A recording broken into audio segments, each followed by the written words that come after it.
This is number 22 from 10.5. It says calculate -1 minus 4i to the fifth power, quantity to the fifth power. Give your answer in terms of a plus bi. So this is going to be the answer here. There. There's our answer. Come on, stop jumping around. Done. Okay. So let's start by saying z, oh, it's red. We've got a blue. Z equals -1 minus 4i. What we're after is z to the fifth power.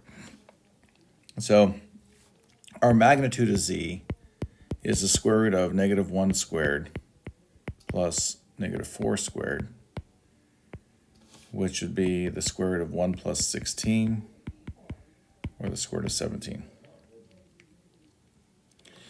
And if we were to look at the graph of this, we're looking at -1, -4. It's down here. So if we think about our theta, tangent theta is -4 over -1, which is 4.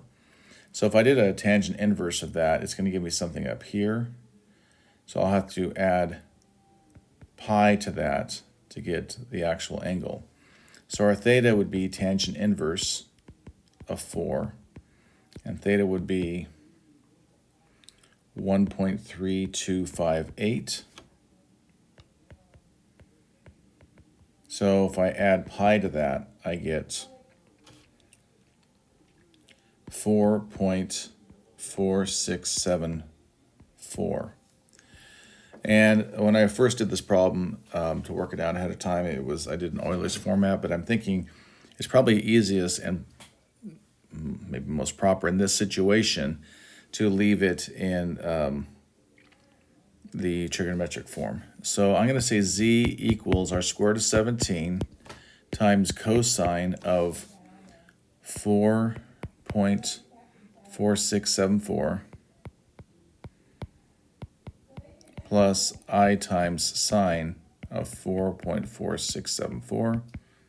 Not very good at space management, right?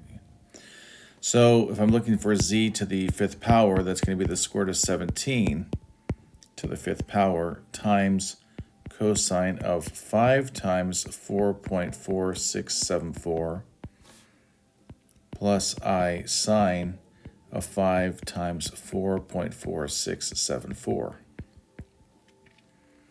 And so that's going to be 1191.577.5 times cosine of 22.3371 plus I sine of 22.3371.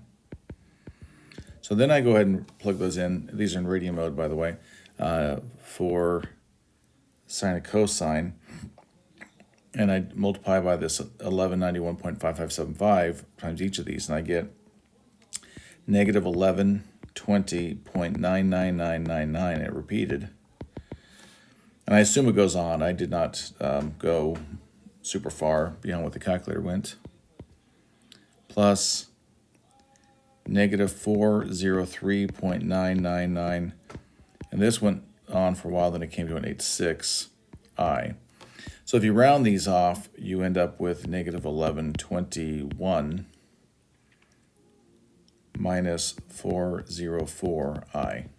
And that's the answer they wanted. So hope that helps. Yeah, there we go. Okay, bye.